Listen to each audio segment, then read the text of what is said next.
Vamos a estudiar la palabra de Dios, hermanos, y tenemos algo interesante, una serie de estudios que quiero que comencemos también en esta noche. Vamos a abrir nuestras Biblias allí en Primera de Juan, capítulo 5, versículo 13. Primera carta del apóstol Juan, capítulo 5, versículo 13. Sale también en la pantalla, si no, búsquelo en su Biblia y póngase de pie. Vamos a leer juntos este pasaje y pediremos a Dios que nos guíe en el estudio de su palabra. Dice Primera de Juan, capítulo 5, versículo 13: estas cosas os he escrito a vosotros que creéis en el nombre del Hijo de Dios, para que sepáis que tenéis vida eterna y para que creáis en el nombre del Hijo de Dios. Nuevamente, estas cosas os he escrito a vosotros que creéis en el nombre del Hijo de Dios, para que sepáis que tenéis vida eterna y para que creáis en el nombre del Hijo de Dios. Padre bendito, Señor, háblanos en esta noche con tu palabra, Señor. Queremos, Señor Padre, como dice el canto que entonamos, vivir para ti, Señor. Es nuestro deseo honrarte a ti, Señor. Guíanos, Padre, por medio de tu Espíritu Santo y habla nuestras vidas, Señor. Queremos conocer más de ti. Queremos, Señor, crecer en el conocimiento de Jesucristo. Te lo pedimos en el nombre de Jesús. Amén. Amén. Está zumbando mucho el sonido. Estudiamos la carta a los Efesios que escribió el apóstol Pablo desde la cárcel en Roma. Versículo por versículo fuimos estudiando y aprendimos muchas cosas interesantes en la carta a los Efesios. De hecho, hermanos, la mayoría de las cartas del Nuevo Testamento las escribió el apóstol Pablo. Y muchos tienen esa referencia y piensan, bueno, pues es que Pablo escribió todo el Nuevo Testamento. No, las cartas de Pablo no conforman todo el Nuevo Testamento. Otro de los autores es el apóstol Juan, quien escribió el Evangelio según San Juan, primera, segunda y tercera de Juan y el Apocalipsis. De manera que el apóstol Juan escribió el Evangelio según San Juan, primera, segunda y tercera de Juan y el Apocalipsis. El apóstol Juan escribió el Evangelio según San Juan para que la gente conociera a Cristo como el Hijo de Dios, como el Salvador del mundo, el único que puede perdonar nuestros pecados y traernos esperanza. Recuerde que Juan anduvo con Jesús, de manera que escribe presentando a Cristo como el Salvador del mundo. Al poco tiempo de escribir el Evangelio según San Juan, escribe primera, segunda y tercera de Juan, con el propósito de fortalecer la fe de los cristianos y oponerse a las falsas enseñanzas. Algunos consideran que primera, segunda y tercera de Juan no son cartas, porque no mencionan quién las escribe y a quién las escribe. No hay destinatario, no hay una persona que se presente ahí. Como en el caso de la carta a los Efesios, donde Pablo comienza diciendo: Pablo, apóstol de Jesucristo, a los santos y fieles que están en Éfeso. Primera de Juan quizás no esté escrita como una carta, pero podemos ver al apóstol Juan en toda esta carta predicándonos acerca de Jesucristo, predicándonos de lo que escribió en el Evangelio según San Juan. Si usted toma el Evangelio según San Juan y dijéramos, lo tiene en sus manos y va leyendo Primera de Juan, se va a dar cuenta que es como que si Juan tuviera, en vez de decir abran sus Biblias, dijera abran el Evangelio según San Juan y de ahí les voy a predicar. Y Primera de Juan empieza predicándonos de lo que está escrito en el Evangelio según San Juan. Primera de Juan y San Juan, pues, están muy relacionados en lo que se escribe.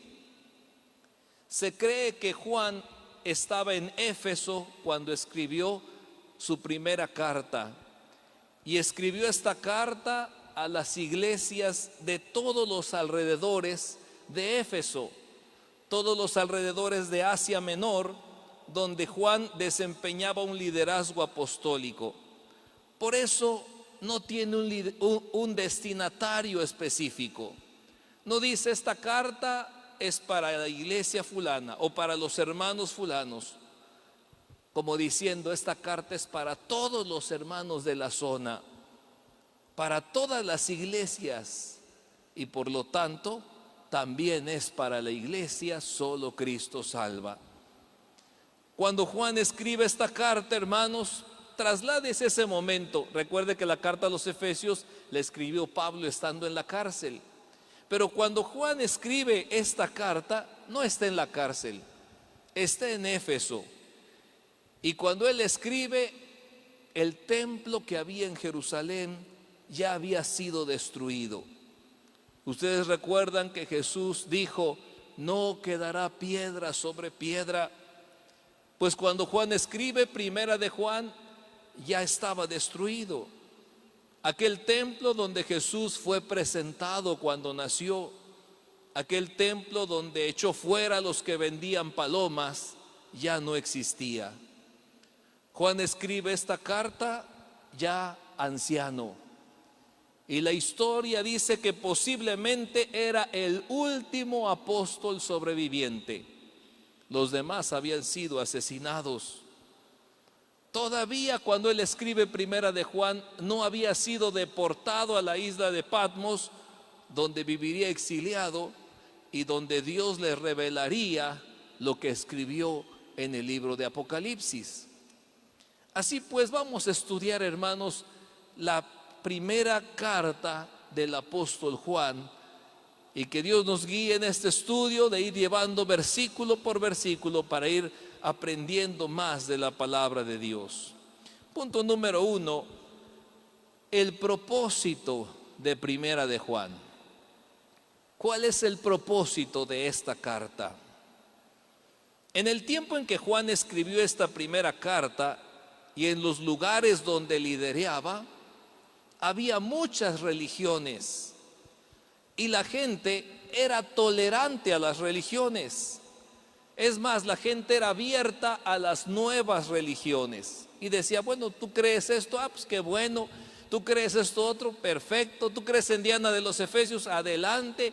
Sí, bienvenidos. Todas las religiones son bienvenidas siempre y cuando no te creas exclusivo. Tú puedes creer que este santo es el mejor, yo puedo creer que Buda es mejor, y todos somos contentos y felices, mientras tanto nadie diga que es la única religión verdadera.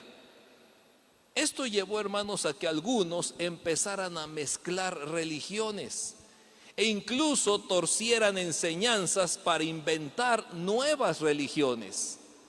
Como si dijéramos, bueno, ¿en qué creen en tu religión? ¿Hacen esto? Pues yo creo esto, pues unamos las dos y formamos una nueva, y nadie puede decir nada porque somos muy tolerantes y aceptamos todas las ideas. Como que nos recuerda lo que pasa en nuestra actualidad en estos tiempos. Al conocer el cristianismo, se empezaron a levantar falsos maestros que promovían nuevas ideas, las cuales llegaron a conocerse como el gnosticismo, los gnósticos.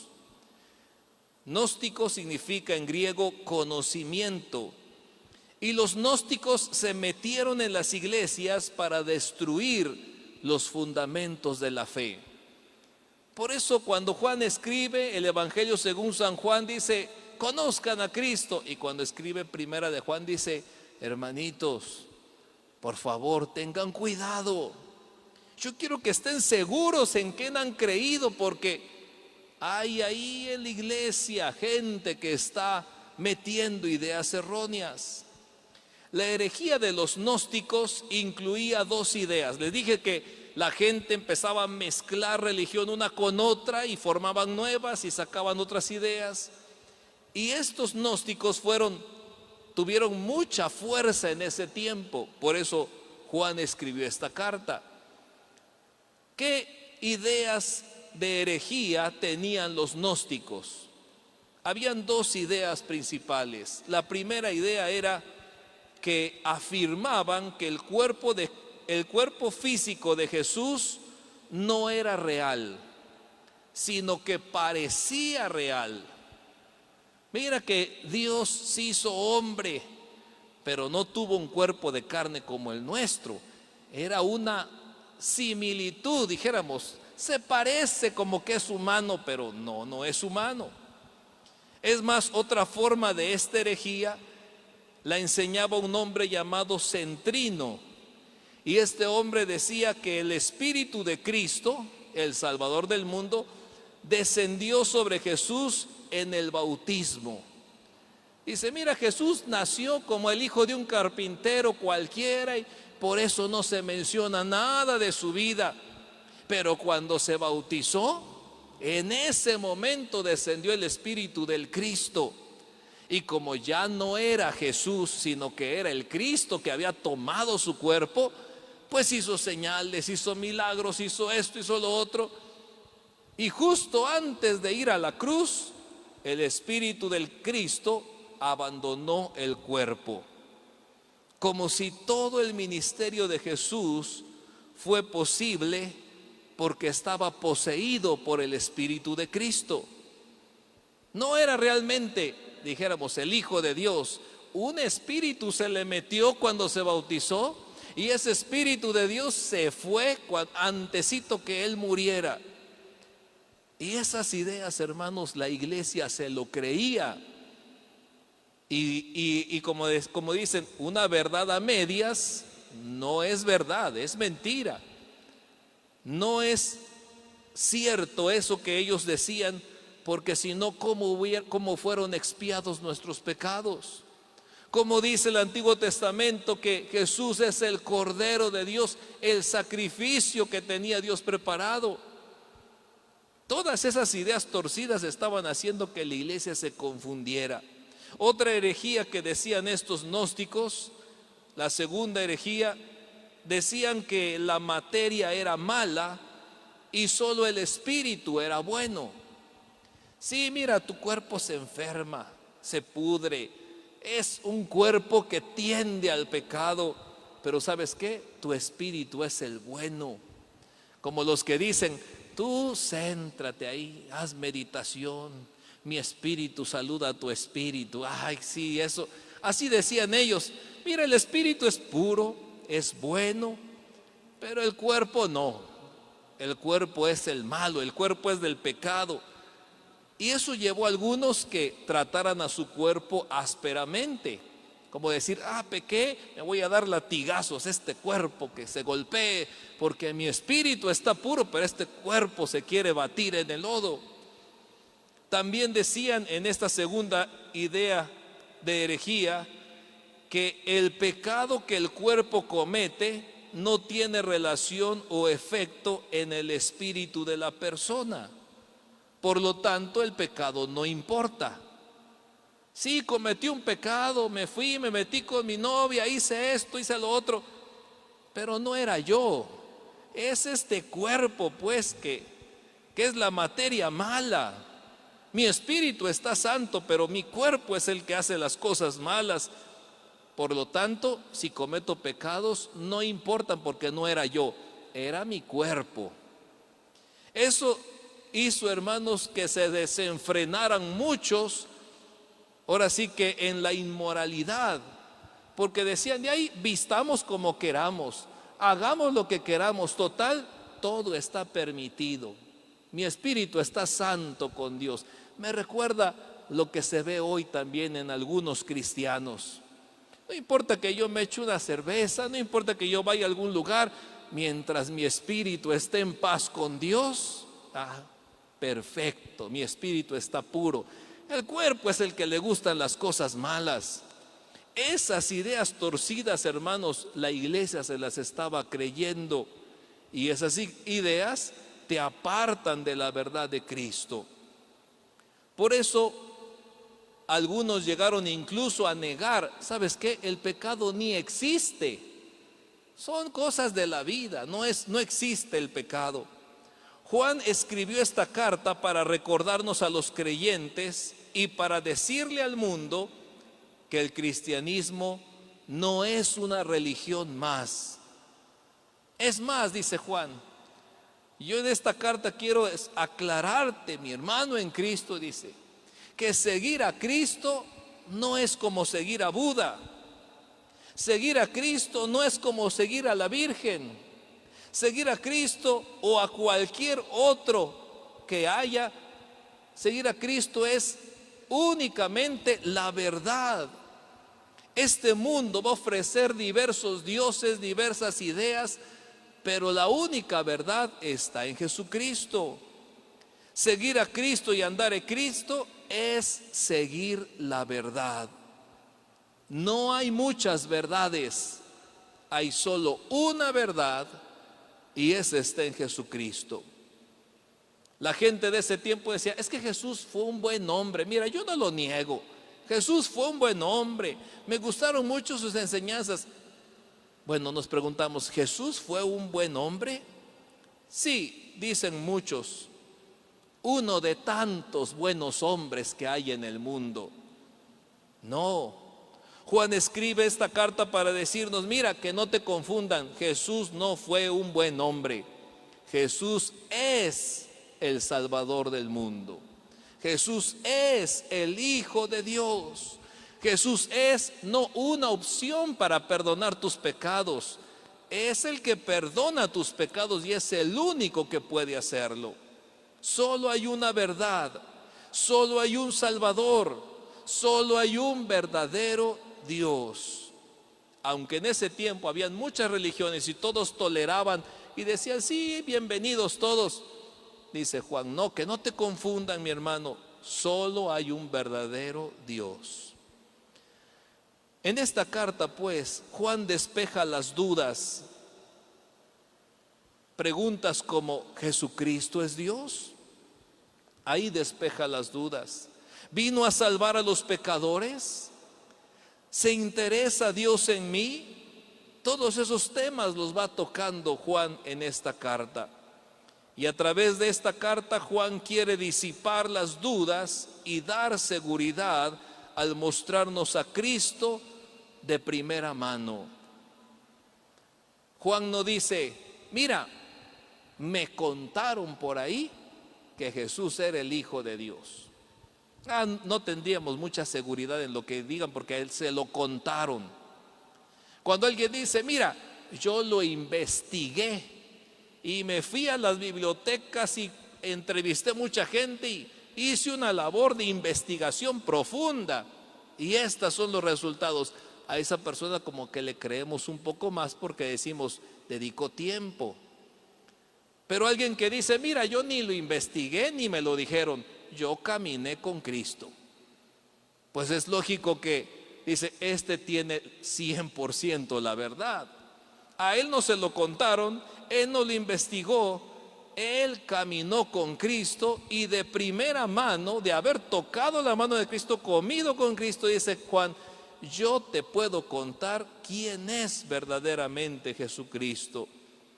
Y ya que era el último sobreviviente de los apóstoles, Juan anduvo con él, vio su ministerio, vio la crucifixión, vio la resurrección y por lo tanto su testimonio es verdadero. Todo lo que leamos en primera de Juan es verdadero, de primera mano que vivió él. Esta carta, pues, hermanos, como les dije, como Juan quiere presentar, esta es la verdad, esto es así, es una carta de contrastes y afirmaciones breves con palabras sencillas. Esta carta nos muestra que no hay puntos intermedios, no hay tonos grises cuando se habla de Jesús y de nuestra salvación. Por lo tanto, los contrastes deben ser claros.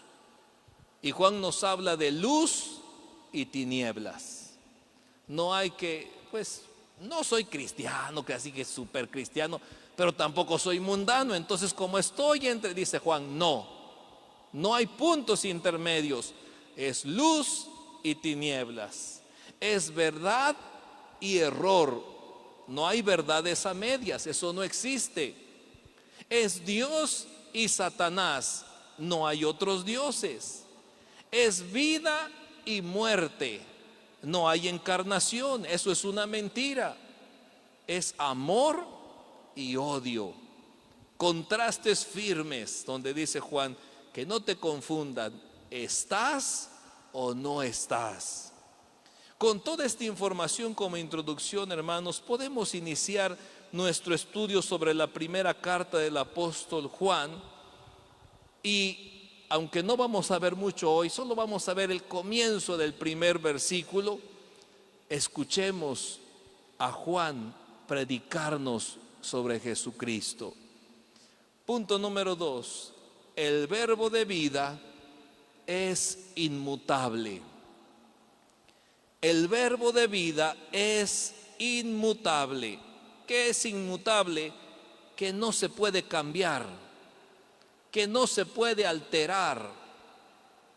El verbo de vida es inmutable. Dice primera de Juan capítulo 1 versículo 1, lo que era desde el principio, lo que hemos oído, lo que hemos visto con nuestros ojos, lo que hemos contemplado y palparon nuestras manos tocante al verbo de vida. Les dije que vamos a ver solo el principio. Dice, lo que era desde el principio. Y les dije que San Juan y primera de Juan se parecen bastante, como si el apóstol Juan tuviera en sus manos el evangelio según San Juan y va a predicarnos. Y vamos ahí en San Juan capítulo 1 versículo 1, dice así, en el principio era el verbo, y el verbo era con Dios, y el verbo era Dios. Los dos, San Juan y primera de Juan, comienzan diciéndonos sobre el principio. ¿Por qué no dice, si se dieron cuenta hay algo interesante aquí, por qué no dice en primera de Juan, el que es desde el principio? Porque aquí en Juan, en San Juan 1:1, dice, en el principio era el verbo. En Juan dice, en el principio era el verbo, y el verbo era con Dios. Está hablando de una persona. En el principio era el verbo, y el verbo era con Dios, y el verbo era Dios. Pero en Juan, primera de Juan, dice, lo que era desde el principio. A mí se me hace extraño, o sea, nos hace raro que no lo llama como él, sino lo que era. Cuando en Juan dice el verbo, aquí dice lo que era. Esto nos lleva a pensar entonces que en primera de Juan, la carta que estamos estudiando, nos está hablando, pero de la salvación en Cristo. Entonces, como no se refiere a una persona, sino se refiere a la salvación, dice lo que era desde el principio. La salvación era desde el principio. Recordemos que había muchos que querían confundir a los cristianos, muchos falsos maestros que estaban enseñando herejías. Por lo tanto, Juan nos habla de que la salvación de Dios por medio de Jesucristo no ha cambiado. La salvación por medio de Cristo no cambia a través de los años. Lo que era desde el principio sigue siendo ahora. El mensaje de salvación del hombre no cambia. Desde que se comenzó a predicar sobre la salvación de nuestras almas por medio de Cristo, siempre ha sido el mismo mensaje. No es que en un tiempo era una cosa, pero como ahora salieron los gnósticos, ahora es otra cosa, y como ahora no, es el mismo mensaje De manera que, hermanos, como identificando a esos falsos maestros, los que predican el verdadero evangelio, te van a decir lo siguiente. Te van a decir, ¿sabes qué? Para ser salvo necesitas fe y arrepentimiento. Si el que te habla de la salvación en Cristo no dice que necesitas fe y arrepentimiento, entonces no está hablando el verdadero evangelio.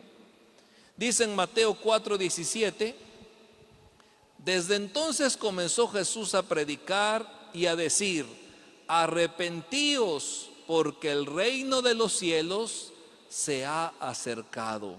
Arrepentíos, este es el mensaje de salvación. San Juan 3:16 al 18 dice, porque de tal manera amó Dios al mundo, que ha dado a su Hijo unigénito para que todo aquel que en él cree no se pierda, mas tenga vida eterna. Porque no envió Dios a su Hijo al mundo para condenar al mundo, sino para que el mundo sea salvo por él. El que en él cree no es condenado, pero el que no cree ya ha sido condenado porque no ha creído en el nombre del unigénito Hijo de Dios.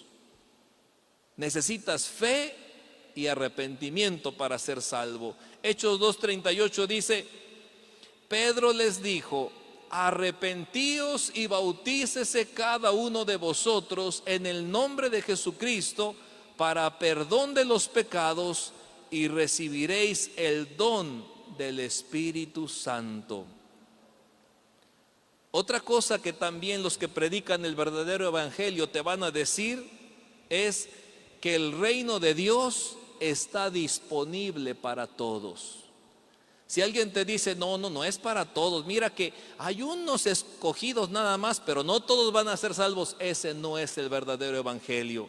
Dice en Mateo 3:2, dice, y diciendo, arrepentíos, porque el reino de los cielos se ha acercado. El evangelio está disponible para todos. El reino de los cielos se acercó al hombre.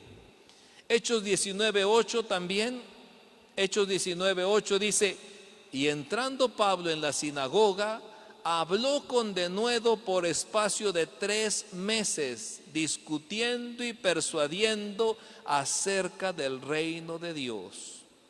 Y vemos a Pablo ahora en las sinagogas insistiendo en la salvación por medio de Cristo. El reino de los cielos está disponible para todos, no solo para los iluminados, como decían los gnósticos, no solo para los que leen mucho, los que tienen un título. No, decía Pablo, mira, Pablo predicaba, el reino de los cielos se ha acercado. De manera que el mensaje de salvación está disponible para todos. También otra cosa que predican los que predican el verdadero evangelio es que el perdón de Dios está disponible para todos. El perdón de Dios está disponible para todos. Dice Hechos 10:43, de este dan testimonio todos los profetas, que todos los que en él creyeren recibirán perdón de pecados por su nombre. La misericordia de Dios es para todos. Solo necesitas creer en Jesús como tu Señor y Salvador. Hay gente que dice, no es para todos. Te falta mucho, tienes que hacer penitencias, dar una suma de dinero, hacer buenas obras y hacer esto.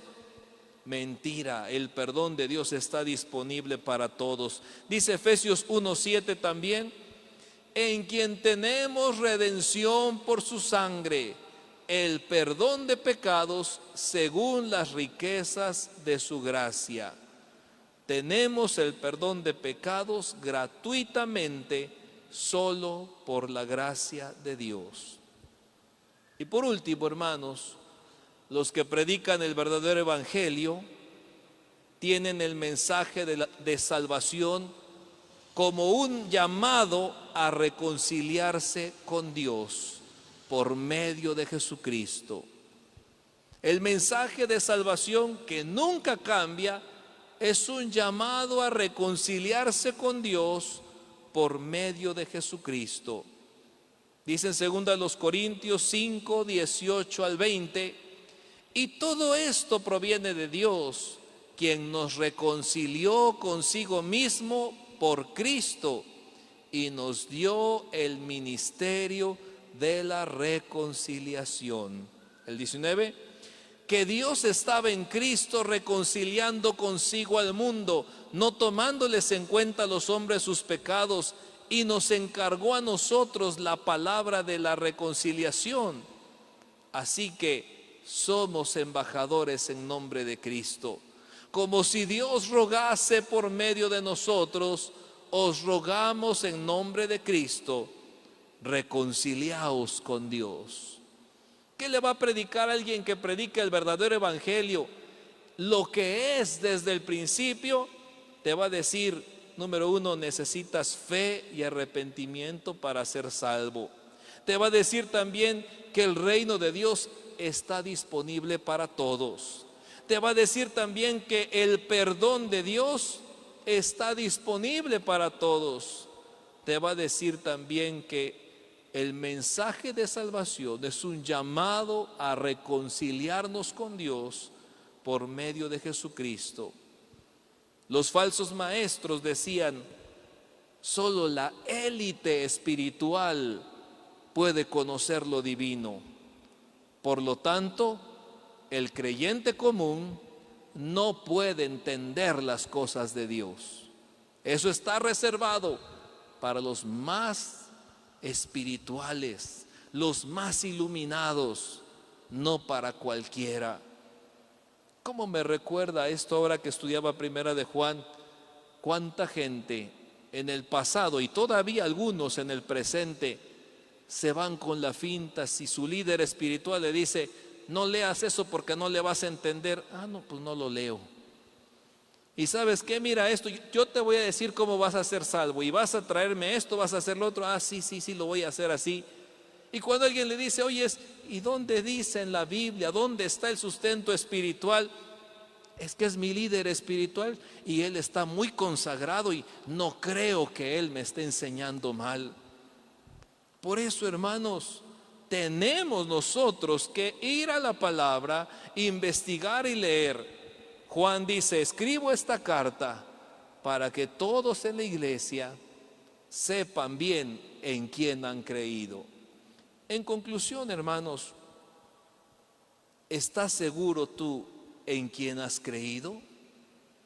¿Estás seguro de tu salvación? Piensa en esa pregunta. ¿Estoy seguro realmente en quién creí? ¿Estoy seguro de mi salvación?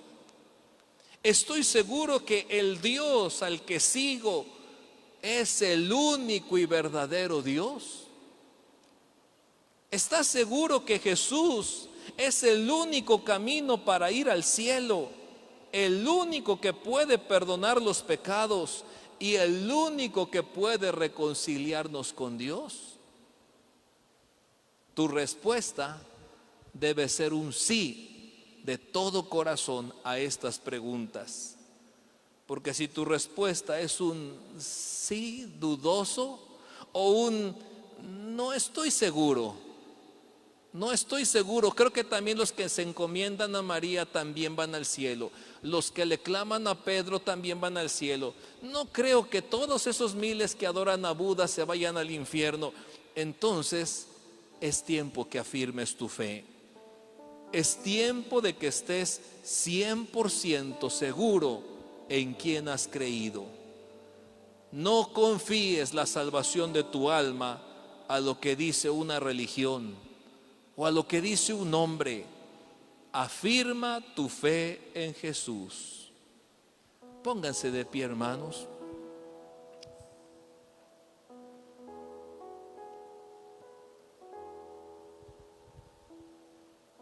Antes de que oremos, piensa en esta última pregunta. ¿Dónde pasarás la eternidad cuando mueras? ¿dónde pasarás la eternidad cuando mueras? Y sí, escuchaste bien, la eternidad. Porque no vas a estar ahí un día, un mes nada más, o un año. Será para siempre. Por lo tanto, si va a ser por toda la eternidad, pon interés y escoge la vida eterna en Cristo Jesús. No escojas la muerte, escoge la vida y la salvación en Cristo Jesús. Vamos a orar, hermanos.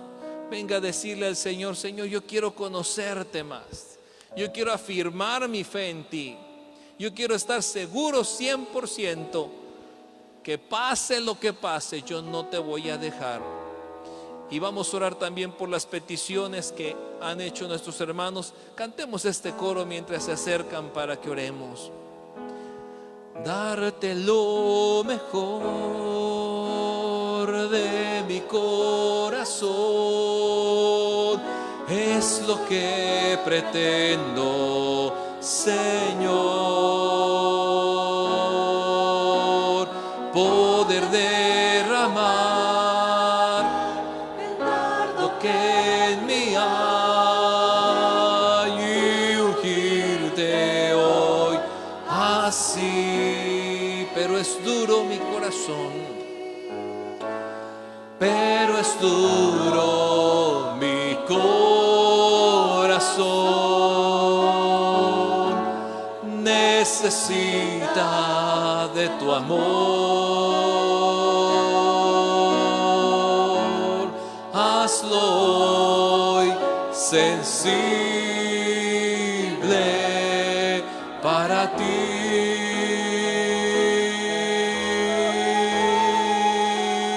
Solo quebrántalo,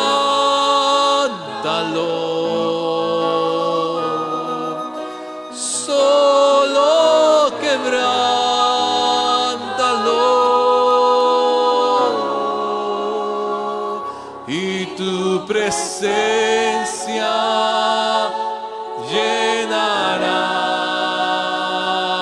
mi corazón.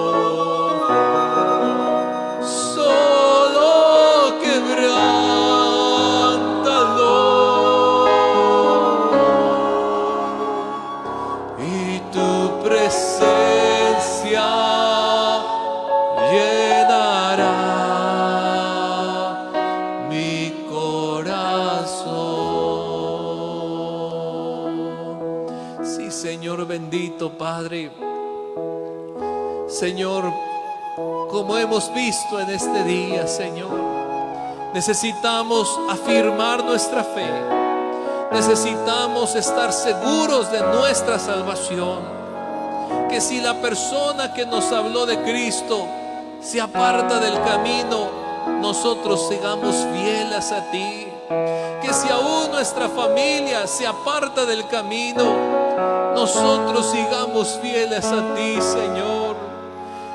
Jesucristo no es una opción más, Él es el camino, el único camino, la verdad y la vida, en quien hemos puesto nuestra fe, quien nos perdona, nos ha librado de la condenación del pecado y nos librará también, Señor, cuando estemos en tu presencia. Hoy, Señor, presentamos delante de ti también nuestras peticiones.